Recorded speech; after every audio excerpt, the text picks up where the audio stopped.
Assalamualaikum warahmatullahi wabarakatuh. Perkenalkan kami dari grup 4 Lukas Sahabat. Pada masa kali ini kami akan membentangkan hasil report poster kami.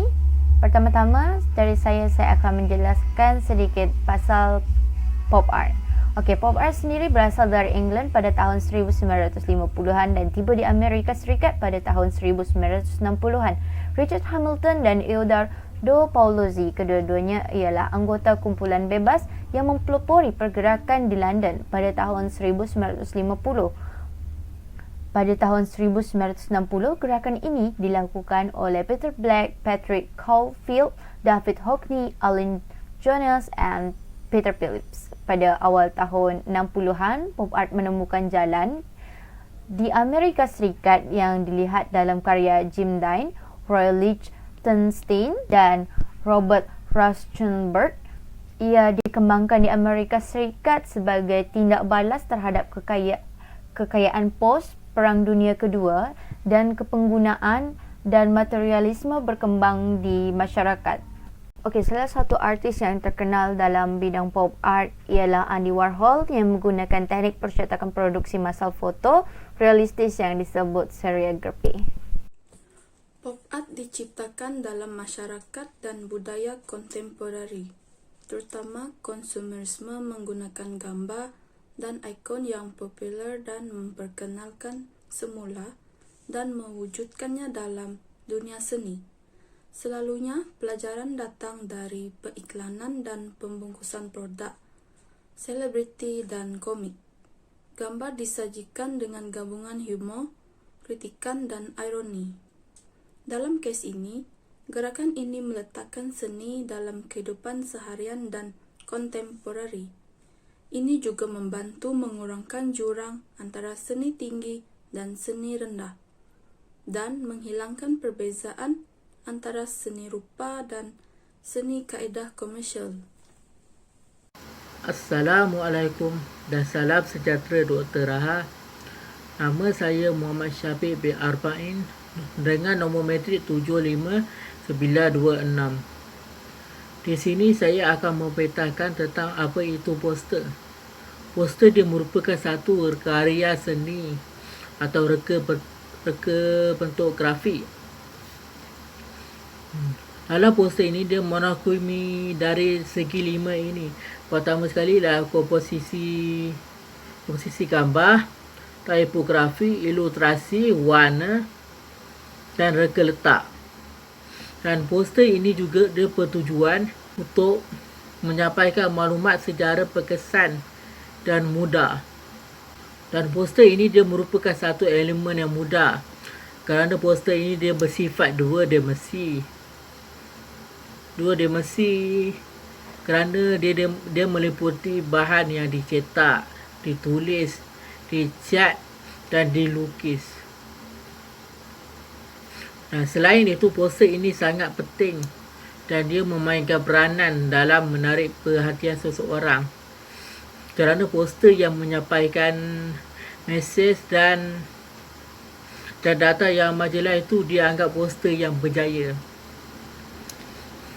Poster dalam membuat poster ni dia boleh direka dengan menggunakan tipografi, kombinasi visual yang berbentuk abstrak, pictografi, simbolik dan lain-lain. Dan dalam poster ini dia terdapat beberapa jenis. Antara jenis poster ialah poster yang berjenis dekoratif, kreatif dan artistik. Sekian itu sahaja daripada saya.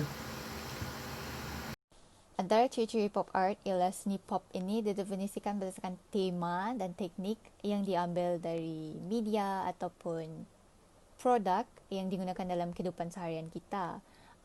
Selain itu, pop art juga menggunakan elemen ataupun mengambil elemen dari segi aspek kebudayaan, politik, media massa, science fiction ataupun pengiklanan yang trendy pada masa tersebut. Gerakan seni ini dilihat sebagai reaksi terhadap idea-idea ekspresionisme abstrak. Selain itu, kita juga dapat lihat bahawa pop art ini kebanyakan yang menekankan unsur budaya yang trendy pada masa tersebut. Seterusnya, dalam ciri-ciri pop art, para seniman menikmati objek sindiran dengan memperbesarkan objek kebahagiaan yang besar.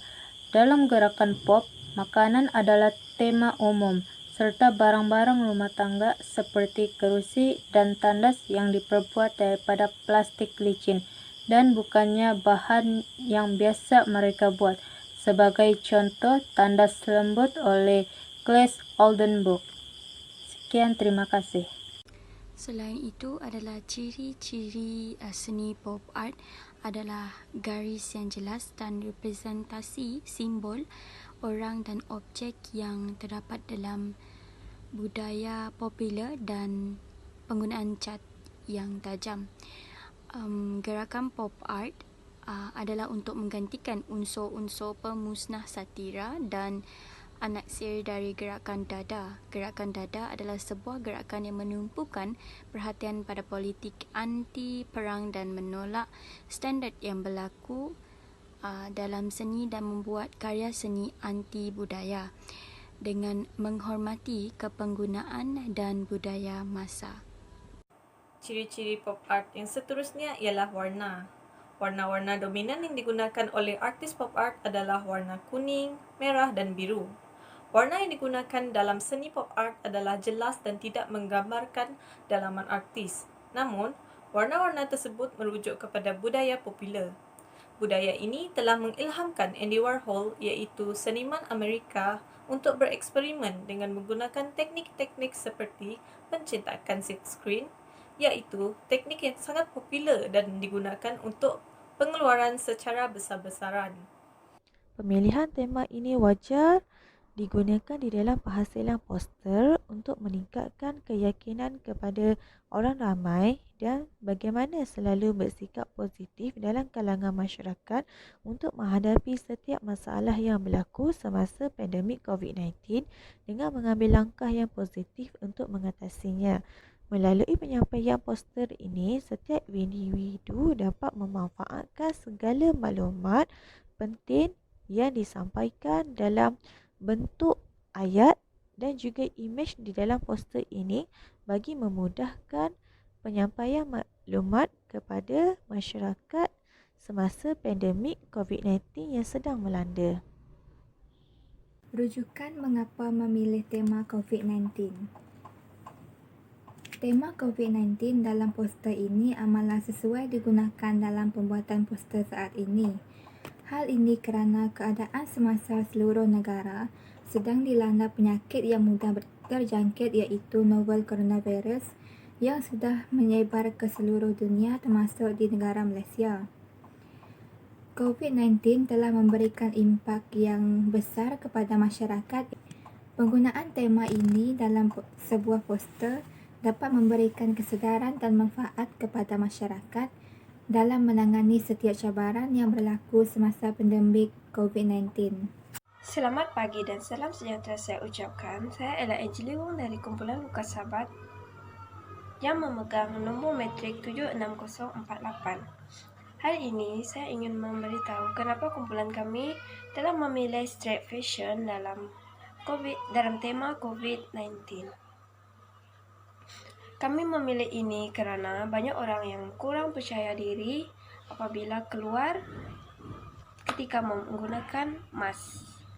Orang masih memakai pakaian terbuka ketika keluar dan mereka mengambil ringan tentang penggunaan mask muka.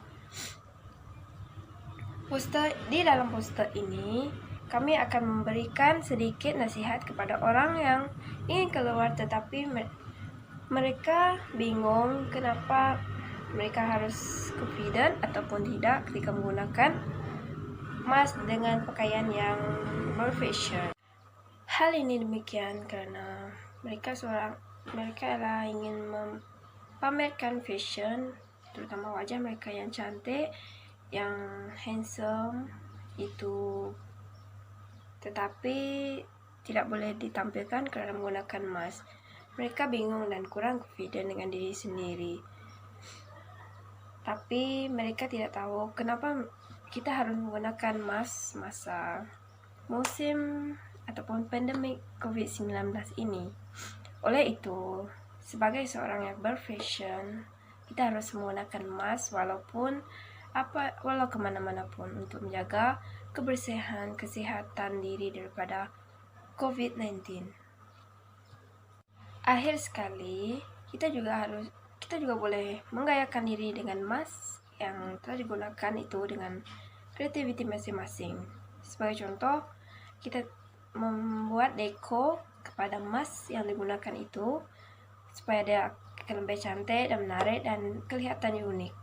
Dan tidak ada yang boring apabila melihat kreativiti sendiri, ataupun kita akan menghasilkan satu produk yang membuat satu mask muka supaya dia nampak kreatif, dan ramai lagi orang yang akan confident menggunakannya. Sekian, terima kasih.